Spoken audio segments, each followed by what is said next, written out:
Gas cylinder का कीमत सिर्फ 450 रुपये। न घुसपैठिए देखा जाएगा तो न कोई और चीज देखा जाएगा। घुसपैठियों को जो बांग्लादेश से घुसपैठ करते हैं, पहले उनको संरक्षण दिया, यहाँ पर जमीन कब्जा करने का अवसर दिया, अब उनको सुविधाएं भी देने की कांग्रेस ने घोषणा कर दी। वोट पाने के लिए देश के साथ आपके बच्चों के उज्जवल भविष्य के साथ कैसा खेल खेल रहे हैं, इसका ये उदाहरण है।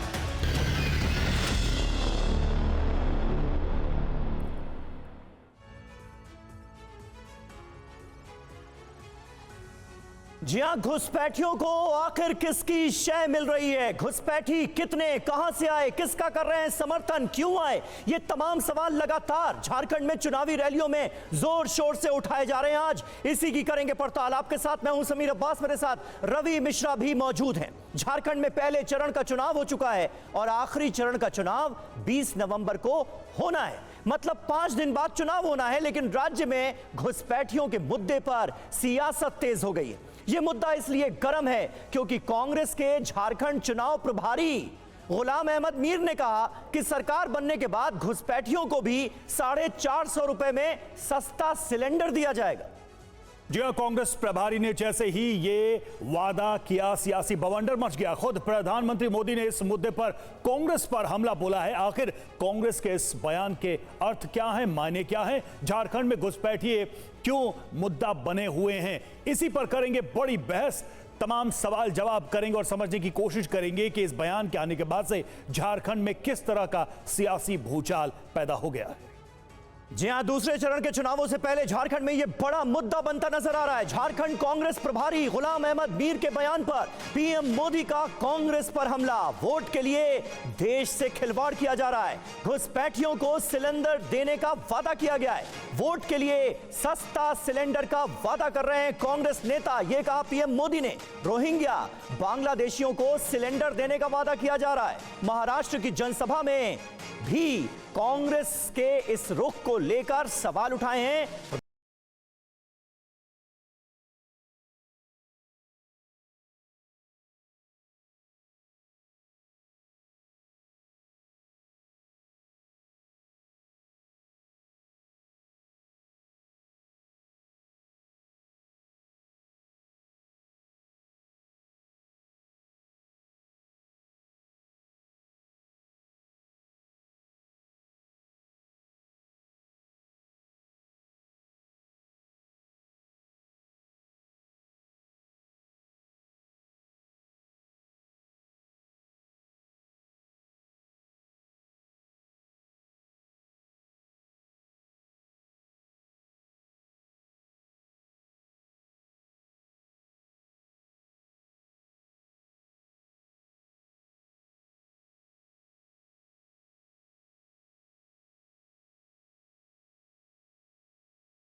वोटर इंपोर्ट करो। देश में तो वोटर बचा नहीं है, नेता इंपोर्ट करो, इटली से वोटर इंपोर्ट करो, देश के जो बगल में जो लोग हैं घुसपैठिए आते हैं, और उनकी आबादी बढ़ाओ, उनको पैसे दो जिससे कि वो उनको सस्ता सिलेंडर, जिसकी उनकी आबादी बढ़े, जिससे इनका वोट बैंक बढ़े।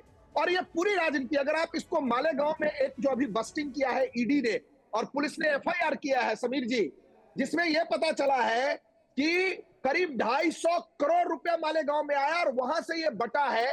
जो अगर आपने सुना होगा स्टेटमेंट, हमारे जो एक्स एमपी है उन्होंने एफआईआर फाइल किया है, 2 लोग अरेस्ट हुए हैं, उसमें एक बैंक मैनेजर है और एक व्यक्ति है, आई थिंक राजीव जी। लेकिन यहां पर फिर पलटकर एक सवाल आप ही से पूछा जाएगा कि देश की हमारी सीमाएं क्या इतनी असुरक्षित हैं कि लगातार घुसपैठिए आ रहे हैं और हम कुछ कर ही नहीं पा रहे? आपने बहुत सालों सही से ये बात सिलसिला चल रहा है। बहुत सही सवाल। आपको याद होगा इस देश में रोहिंग्या 2012-13 में आए और उनके समर्थन में समीर जी मुंबई में प्रदर्शन हुए, दिल्ली में प्रदर्शन हुए 2012। जब से, अगर आपको याद हो कि डोडा किश्तवाड़ में पूरी की पूरी फेंसिंग हुई, इस तरीके से भारतीय जनता पार्टी की सरकार आने के बाद फेंसिंग का काम बहुत तेजी से चल रहा है। मैं आपके चैनल को कहूंगा कि जाकर के देश में हमारा बहुत बड़ा पोरस बॉर्डर है, फेंसिंग की काम चल रही है। अभी मैं बिहार में की बात कर रहा हूं, बंगाल की बात कर रहा हूं, एसएसबी के लिए अलग से रोड बनाने की बात चल रही है। हमारा बहुत बड़ा बॉर्डर है, लेकिन इसके लिए कौन जिम्मेवार है? 30 सेकंड और दीजिए। इसके लिए वो राजनीति जिम्मेवार है जो इन लोगों को आकर के इनका पहले आधार कार्ड बनवाते हैं, फिर वोटर कार्ड बनवाते हैं, फिर इनको आप राशन कार्ड बनवाते हैं। देश की जो हमारी देश की जो है उसको आप लूटते हैं। आपके इन आरोपों का जवाब देंगे दीपक झा, कांग्रेस के प्रवक्ता हमारे साथ है। दीपक झा, अब तो बात यह है कि क्या कांग्रेस को यह पता है कि जो घुसपैठिए हैं वो वोटर भी बन चुके हैं? क्योंकि ये पॉलिसी अनाउंसमेंट है, सस्ता सिलेंडर सरकार आने के बाद एक नीति का ऐलान है एक तरीके से। और क्या इन नीतियों का फायदा उन लोगों को मिलेगा जो घुसपैठिए हैं, जो बाहर से आए हैं, और क्या वाकई में वो नागरिक हो गए हैं देश के, जो उनको योजनाओं का लाभ मिलेगा, उनके लिए घोषणाओं का ऐलान मंच से किया जाएगा?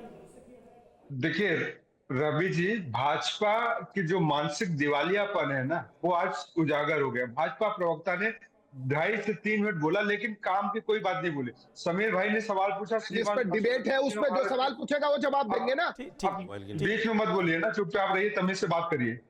यहाँ पे अपनी मानसिक दिवालियापन का प्लीज आराम से चुप कराइए। फिर आप बोलिए अपनी बात। सवाल आप समीर जी पूछेंगे उसी का जवाब दूंगा ना।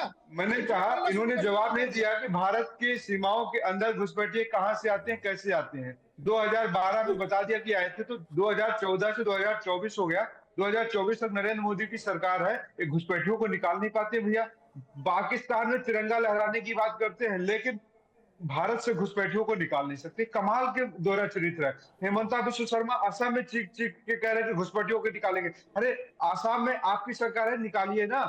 और तो और हद ये हो गई कि मुंबई में जाके अमित शाह कहते हैं हमारी सरकार आएगी, महायुति की सरकार आएगी, तो हम मुंबई से रोहिंग्याओं को, घुसपैठियों को निकालेंगे। अरे भैया सरकार नहीं, ये तो उनकी बात हो गई दीपक भाई, ये तो उनकी बात हो गई। जो सवाल मेरा था उस पे आ जाइए। मेरा सवाल मैं दोहरा रहा हूं आपको, आप फिर दूसरी जगह चले जाएंगे। मेरा सवाल ये है कि क्या कांग्रेस को पता है कि घुसपैठिए वोट देने के लायक हो गए और उनके लिए पॉलिसी अनाउंसमेंट स्टेज से, मन से किया जा रहा है, जबकि यह भारत के नागरिकों का हक है कि कोई भी भारतीय दल उनके लिए नीतियां बनाए और बताए कि हम ये नीति लाने वाले हैं? इस पे जवाब चाहिए आपका।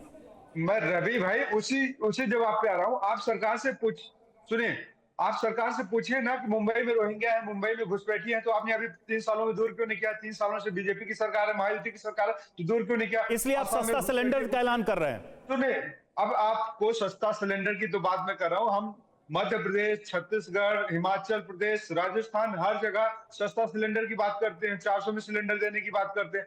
जो वहां का नागरिक होगा, जो उस राज्य का नागरिक होगा, उसको देंगे भाई।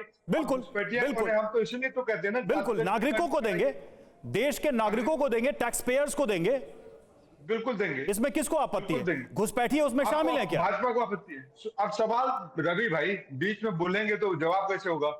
नॉन स्टॉप बोलते रहते हैं आप लोग, थोड़ा बोलने दीजिए हमको भी, या आप सवाल कर लीजिए, मैं चुप हो जाता हूं। आपसे सवाल ही पूछा, आप उत्तर नहीं दे रहे हैं, इसलिए बोलना पड़ रहा है। मैं उत्तर दे रहा हूं ना, आप सुनिए तो सही। मैं ये कह रहा हूं कि इस देश में हम कह रहे हैं कि जातिगत जनगणना करा लीजिए, जब जनगणना कराएंगे तो पता चलेगा कौन भारत का नागरिक है, कौन भारत का नागरिक नहीं है। नरेंद्र मोदी जी कदम हटा दीपक लेते झा, हैं। आपसे सीधा सवाल है। गुलाम अहमद मीर जो कि झारखंड कांग्रेस के प्रभारी हैं, उन्होंने ये कैसे कहा कि हमारी सरकार बनी तो हम घुसपैठियों को सस्ता सिलेंडर देंगे? क्या आप लोगों का ये आधिकारिक रुख है, ये आधिकारिक वादा है कांग्रेस पार्टी का कि घुसपैठियों को हम सस्ता सिलेंडर मुहैया कराएंगे? हाँ या ऐसा ना? बयान कांग्रेस पार्टी के किसी नेता ने नहीं दिया है। अगर आपके पास है तो वीडियो चला दीजिएगा। कांग्रेस वीडियो हमने चला दिया, आपने भी सुना भी। गुलाम अहमद मीर ने कहा, फिर से सुनिए। आपको अगर जानकारी नहीं है दीपक झा, मैं आपके लिए फिर से वो बाइट प्ले करता हूं। नहीं सुनिए ना ना ना, अब आपको सुनना पड़ेगा। गुलाम अहमद मीर ने जो कहा है एक बार फिर से सुनाइए। और हमने वादा दिया जनता को कि जैसे सरकार बनेगी 1 दिसंबर से गैस सिलेंडर का कीमत सिर्फ 450 रुपए। ये आम जनता, ना उसमें हिंदू देखा जाएगा, ना मुसलमान देखा जाएगा, ना घुसपैठिया देखा जाएगा, तो ना कोई और चीज देखा जाएगा। जो भी झारखंड वासी है वो किसी भी सोच से हो, किसी भी तबके से हो, उसको 450 रुपए में गैस सिलेंडर दिया जाएगा। ये हमारा प्रोग्राम। बताइए दीपक झा, ना हिंदू देखा जाएगा, ना मुसलमान देखा जाएगा, ना घुसपैठिया देखा जाएगा। एक घुसपैठिए कहां से आ रहे हैं आप बताइए तो सही। हमें तो समझ में नहीं आ रहा। बॉर्डर सील है चारों तरफ से। ये बात कह चुके हैं आप, ये बात तो आपने कह दी थी, इससे पहले कह दी थी। अभी ये बताइए, घुसपैठियों को सस्ता सिलेंडर देने का वादा झारखंड कांग्रेस के प्रभारी कर रहे हैं, तो ये आधिकारिक वादा है ना आपका? घुसपैठी कोई नहीं इस देश में। इस देश में अरे तो वो क्यों कह रहे हैं फिर घुसपैठियों को देंगे सस्ता सिलेंडर? नहीं, इस देश में कोई घुसपैठी नहीं है। अगर घुसपैठी है तो अमित शाह और नरेंद्र मोदी जी से जवाब मांगना चाहिए कि घुसपैठी कहां से आ रहे हैं। नरेंद्र मोदी जी का 56 इंची सीना। अभी आप कह रहे थे कि गुलाम अहमद मीर ने, कांग्रेस पार्टी के किसी नेता ने ऐसा कुछ कहा ही नहीं। आप कह रहे हैं आप घुसपैठी है ही नहीं। अरे नहीं है तो क्यों वादा कर रहे हैं कि घुसपैठी को हम देंगे सस्ता सिलेंडर? घुसपैठियों की बात नहीं है, उनका शब्दों में चयन कमी हो सकती है। मैंने कहा कि शब्दों का चयन गलत हो गया। देश में आए, चाहे हिंदू हो चाहे मुसलमान हो। और दूसरी बात, आपने घोषणा पत्र नहीं पढ़ी कांग्रेस की। घोषणा पत्र पे लिखा हुआ है क्या हमारे घोषणा पत्र पे? तो घोषणा पत्र, चुनाव का जो घोषणा पत्र होता है समीर भाई, वो मायने रखता है। अगर उस पे आप जाएंगे तो नहीं, ठीक है। आपने शब्दों के चयन की बात कही, आपने शब्दों का चयन कह के इस विषय को एक तरीके से मैं तो कहूंगा कि इस बयान से किनारा कर रहे हैं। राजीव पांडे, अगर बात यहां पर है, जो सवाल उठा रहे हैं, वो एक तरफ तो मुद्दा यह हो गया कि घुसपैठिए हैं तो उनको वोट बैंक की तरह इस्तेमाल करने का आप लोगों का आरोप, और दूसरा उनका कि घुसपैठियों को रोकने में आप नाकाम। सरकार बार बार आई, सत्ता में आप आए और फिर भी यह स्थिति बनी रही। सीए ले आए, एनआरसी पे चर्चा हुई, लेकिन स्थिति जस की तस है। वो चुनाव में मुद्दा है, झारखंड में भी, असम में भी, बंगाल में भी। इस पे आपका राजीव जी क्या जवाब है? रवि जी, मैं जवाब देता हूं। रवि जी, सबसे पहले तो ये बात है कि देखिए, अगर आप देश में कोई भी जो आइडियोलॉजिकल इश्यूज है ना, उस पर कांग्रेस पार्टी हमसे सवाल करती थी। वो एक बार ये भी कहती थी, मंदिर वही बनाएंगे, तारीख नहीं बताएंगे।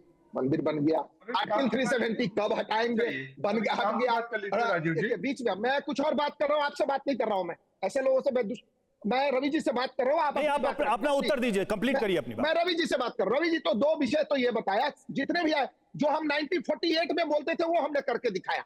अब इन्होंने कहा कि असम में सीएम साहब क्या कर रहे हैं। असम में सीएम साहब ने 169 स्क्वायर किलोमीटर घुसपैठिया से लैंड रिकवर किया है सरकार का।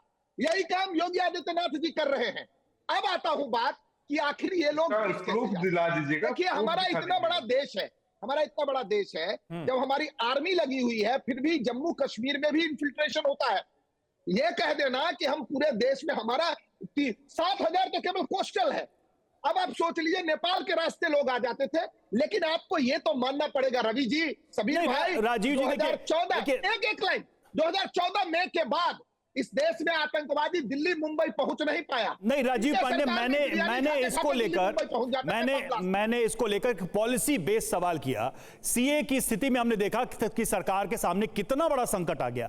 एनआरसी की बात तो सरकार करने से रुक गई। ये वही एनआरसी है जिसकी पैरवी बीजेपी घुसपैठियों को रोकने के लिए, वही मैं कह रहा हूं। तो एनआरसी लागू होगा झारखंड में, हमारे मैनिफेस्टो में है। रवि जी, एक बात बता देता हूं, भारतीय जनता पार्टी का मैनिफेस्टो ठीक से पढ़ा करिए। जो हम मैनिफेस्टो में लिखते हैं, समय लग सकता है, हमसे समय लग सकता है। देखिए, सीए ये बार बार कह रहे हैं घुसपैठिए, कैसे पता चलेगा रवि जी? अगर हम एक रजिस्टर बनाए पूरे देश का, तो हमें पता चलेगा कि कौन रवि जी इंडियन है कि राजीव पांडे इंडियन है। आप पूरे दुनिया में एनआरसी का कॉन्सेप्ट है रजिस्टर का, भारत में किस तरीके से घुसपैठियों के समर्थन करने वाली पार्टियां, किस तरीके से पूरे देश में दिल्ली से लेकर दंगों का इस्तेमाल किया गया। ठीक है, हुआ तो ये आरोप तो बहुत लगे, लेकिन कार्रवाई शुरू नहीं हो पा रही है ना, शुरू नहीं हो पा रही है। ये एनआरसी का प्रोसेस शुरू नहीं हो पा रहा है, ना जाने क्यों नहीं हो पा रहा है। हम तो ये सवाल ही पूछ सकते हैं। ठीक है, होगा, ठीक है, झारखंड में जीत जाएंगे तो होगा। मौलाना साजिद रशीदी हमारे साथ मौजूद हैं। रशीदी साहब, ये बात देखिए बार बार कही जा रही है। एक मिनट दीपक प्लीज, और भी मेहमान हैं। मौलाना साजिद रशीदी, एक बात बार बार कही जा रही है, खुद गृह मंत्री अमित शाह ने भी इस बात का जिक्र किया गिरिडीह की चुनावी सभा में कि घुसपैठिए आते हैं और उसके बाद आदिवासी लड़कियों से, भोली भाली आदिवासी लड़कियों से शादी कर लेते हैं और इस बहाने उनकी जमीन हड़प लेते हैं, और यह सिलसिला लगातार जारी है। और इस वजह से यह स्थिति पैदा हुई है और इस घुसपैठ को रोक दिया जाएगा। अगर बीजेपी की सरकार बनी तो हम घुसपैठियों को नहीं आने देंगे, किसी भी हाल में नहीं आने देंगे। और दूसरी तरफ यह वादा कि घुसपैठियों को हम सस्ता सिलेंडर देंगे। कैसे देखते हैं आप इन दोनों बातों को? देखिए समीर, आप भी जानते हैं कि ये सारे चुनावी जुमले हैं। आपने अमित शाह जी को सुना होगा, यूपी में अमित शाह जी ने एक रैली में कहा था कि हमने मुसलमानों का 4% रिजर्वेशन खत्म कर दिया। यही अमित शाह जब जम्मू कश्मीर जाते हैं मुर्तजा भाई को चुनाव जितवाने के लिए, तो वहां कहते हैं हम ईद पर, मुहर्रम पर और बकरीद पर 2-2 सिलेंडर फ्री में देंगे। प्रधानमंत्री जी आपको 6,000 रुपए दे रहे हैं, मुर्तजा भाई को जिता दीजिए, हम 10,000, मुर्तजा भाई 10,000 देंगे। आप कहां किन की बातों पे यकीन कर रहे हैं भाई? किन की बातों पे यकीन कर रहे हैं? ये तो चुनावी जुमले हैं।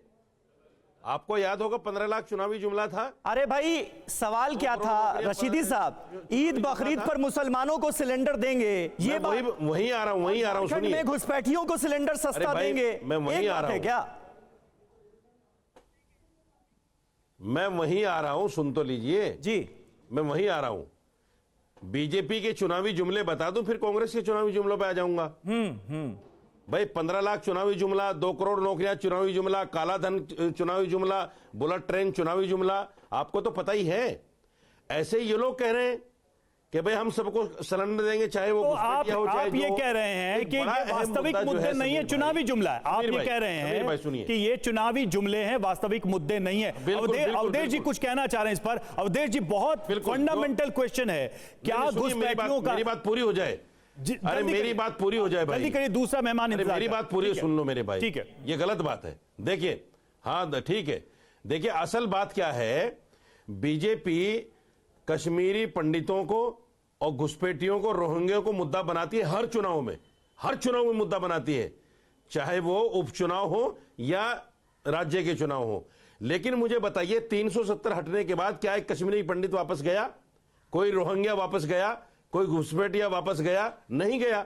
ये सिर्फ चुनावी जुमले हैं। ठीक है, कि हम घुसपैठियों को खत्म करेंगे, आपने कह दिया कि ये चुनावी जुमले हैं। अवधेश जी, सवाल ये है कि क्या ये एक वास्तविक मुद्दा है झारखंड के राज्य के परिवेश को, उसकी डेमोग्राफी को देखते हुए, उसका जो जननांकीय विस्तार है उसको देखते हुए? क्योंकि आसाम, बंगाल और झारखंड में ये मुद्दा हर चुनाव में उठता है। हर बार ये बात आती है कि घुसपैठियों की वजह से वहां का वातावरण बिल्कुल तेजी से बदल रहा है। आप इसको कैसे देखते हैं? क्योंकि यहां पर तो कह रहे हैं कि चुनावी जुमला है, लेकिन बीजेपी कहती है कि ये रियल जमीनी मुद्दा है घुसपैठियों का। नहीं, वो तो देखिए, अब साजिद जी जो भी बोल रहे हैं उनका अपना विचार है, क्योंकि अगर घुसपैठिए आए हुए भी एक बिरादरी की बात होगी तो उसके विरुद्ध में वो नहीं बोल सकते हैं।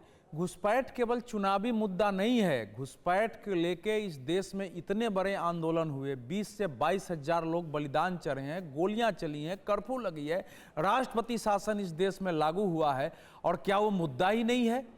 ये तो सुप्रीम कोर्ट तक स्वीकार कर चुका है कि मुद्दा है। सुप्रीम कोर्ट ने कुछ आंकड़े दिए हैं, लेकिन ये मामला इतना जटिल हो गया कि अब आप मान लो 50-60 साल शासन है, उस शासन में घुसपैठिए आए, उसका राशन कार्ड बन गया, अब उसका आधार कार्ड बन गया। हमारे यहाँ बिहार में तो चले जाइए तो सीमांचल में 3-3, 4-4 पीढ़ी हो गए। झारखंड में वो ग्राम प्रधान का चुनाव जीत रहे हैं। तो इतना इजी इशू नहीं है कि बीजेपी ने क्यों नहीं निकाल दिया। नहीं, तब तो अवधेश जी, तब तो एनआरसी नितांत आवश्यक है। बिल्कुल आवश्यक है। पहली प्राथमिकता होनी चाहिए थी। सरकार को इतनी देरी क्यों हो रही है? अजीब बात है। एनआरसी का इस देश में बड़ी अजीब बात लोग है। कर रहे हैं। एनआरसी का विरोध इस देश में कौन लोग कर रहे हैं? भारतीय जनता। देखिए, घुसपैठ एक बड़ा मुद्दा है, पूरी दुनिया में इस समय अवैध आप्रवासन मुद्दा है, लेकिन दुनिया के देश जो यूरोप और अमेरिका जितना उस पर गंभीर है, भारत में वो गंभीरता नहीं दिखती है। झारखंड हाई कोर्ट ने पिछले साल ही एक आदेश दिया कि केंद्र सरकार और प्रदेश सरकार मिलकर दोनों की एक टीम बने, फैक्ट फाइंडिंग, फिर वो हमको रिपोर्ट दे, उसके आधार पर आगे हम कार्रवाई करेंगे, क्योंकि ये मुद्दा है। पहले झारखंड की सरकार जो झारखंड मुक्ति मोर्चा कांग्रेस की थी तैयार हो गई, बाद में झारखंड संघाट उसके विरुद्ध सुप्रीम कोर्ट आ गई, सुप्रीम कोर्ट में लड़ाई चल रही है। तो अब आप केवल बीजेपी को दोष ठहराएंगे और फिर अब क्यों सुप्रीम कोर्ट गए अगर आपको निकालना था? लेकिन अवधेश जी, आपने कहा विरोध कौन को लोग कर रहे हैं? आप केवल कांग्रेस को दोष ठहराएंगे तो कैसे होगा? आर्टिकल 370 हटाए जाने का तमाम लोग कर रहे थे, लेकिन हटा दिया गया ना। राजीव पांडे जी, यहाँ पर सवाल जो है वो सरकार की इच्छा शक्ति पर भी उठ रहा है कि चुनावी मुद्दा तो आप लोग बना देते हैं, घुसपैठियों का इशू, जहां कहीं चुनाव होंगे फट से ये घुसपैठियों का मुद्दा है, हमारी सरकार बनी तो घुसपैठियों को नहीं आने देंगे। उसके बाद फिर सब कुछ आराम से वैसे ही चलने लगता है जैसे चल रहा होता है। और नतीजा ये है कि आप संथाल का एग्जाम्पल देखिए, कहां से कहां आ गई आदिवासी आबादी। यही तो मैं कह रहा हूं समीर भाई कि संथाल परगना में जो आदिवासियों के हित की बात करने वाली पार्टियां, उन्होंने आदिवासियों को कहां पहुंचा दिया। अभी आपने कहा कि आप केवल राजनीति करते हैं इस पर। देखिए, ये आरोप हमारे ना हर मुद्दे पर लगा है। अगर आप देख लीजिए, जनसंघ से पहले जो प्रजा परिषद से जब शुरू हुआ है हमारी पार्टी की जो स्थापना, प्रजा परिषद जनसंघ भारतीय जनता पार्टी, तो 3 मुद्दे 4 मुद्दे हम तब से ले रहे थे। लोग भी यही कहते थे कि ये केवल चुनाव के लेकर। जब हम उस परिस्थिति में आ जाते हैं तो हम जरूर करते हैं। देखिए, अमित शाह जी का स्टेटमेंट आपको याद होगा कि क्रोनोलॉजी समझनी पड़ेगी। उन्होंने एनआरसी की बात की। इस देश में जो देश विरोधी तत्व है जिसको एक पर्टिकुलर पार्टी पोषित करती है, उन्होंने इस मुद्दे को किस तरीके से देश के मुसलमानों के विरुद्ध बता दिया। तो उनके नहीं, राजीव जी नहीं, राजीव जी, ये तो आरोप की बात होगी, लेकिन जो से आपकी नीति कैसे, पर मैंने एक लाइन में बोला, देखिए ऐसा है कि अभी तक भारतीय जनता पार्टी ने भी घुसपैठियों को निकालने, उनको चिन्हित करने, डिपोर्ट करने, डिपोर्टेशन कैंप में कोई एक मिशन की तरह नीति और योजना नहीं बनाई है। मतलब वही कह रहा था, करके बातें हो रही है, वो बड़ा मुद्दा है। राजीव जी, जो बीजेपी की आलोचना करके कोई ये कहे कि घुसपैठियों को भी हम दे देंगे, तो ये तो पॉलिसी इस देश में। राजीव जी, यही सवाल है कि 370 को लेकर जितनी बेचैनी सरकार को थी, एनआरसी को लेकर इतनी बेचैनी क्यों नहीं दिखी? और सवाल यह भी कि वो सरकार जिसको प्रचंड बहुमत था वो एनआरसी नहीं ले पाई, अब जो सरकार जो गठबंधन पर निर्भर है वो कैसे ले आएगी? क्या रास्ता बताना चाहेंगे? देश को क्या जवाब देना चाहेंगे आप इस पर? देखिए रवि जी आप कह रहे हैं सीएए हमारा, हम स्टेट वाइज, अभी हम झारखंड में हमने अपने मैनिफेस्टो में रखा है हम सीएए। देखिए, एनआरसी विदाउट सीएए पॉसिबल नहीं था, इसीलिए हमने पहले सीएए का जिस तरीके से विरोध हुआ, हो सकता है कि सरकार ने सोचा कि अभी हम इसको और इस मुद्दे पर बहस करेंगे, बाद में हम रूल्स लाए। आज के डेट में सीए एप्लीकेबल है, विरोध के कारण हम पीछे नहीं हटे रवि जी। हम हो सकता है कि आगे भी नहीं बढ़े, आप आगे भी नहीं बढ़े। नहीं, सीए में हम आगे बढ़ चुके हैं, एनआरसी में आगे नहीं बढ़े, आप रुक गए। मैं एक ही बात कर रहा हूं, अवधेश जी ने बिल्कुल सही कहा है।